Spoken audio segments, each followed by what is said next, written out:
My sisters and I arrived in Auschwitz from Hungary a few weeks before the Jewish high holidays. We quickly learned that the Jews here depended on incoming transports for all their news. In the ghetto, we at least had watches and calendars with which to track the days, but here there was nothing.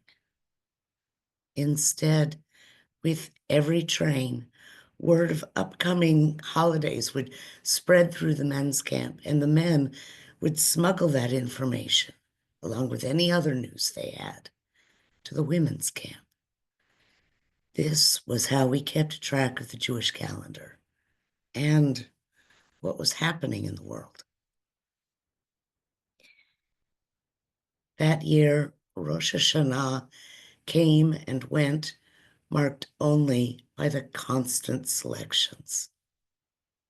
But on Yom Kippur, one of the women found a siddur, a prayer book, and she carefully removed the pages and passed them out to each woman in camp.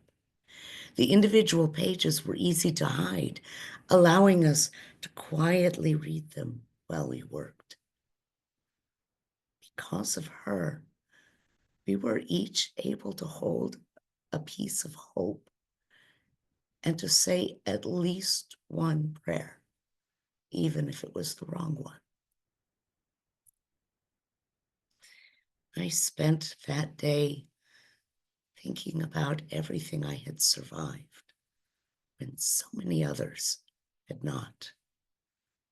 Why was I alive when my mother and my two youngest siblings were dead? And then I made myself a promise.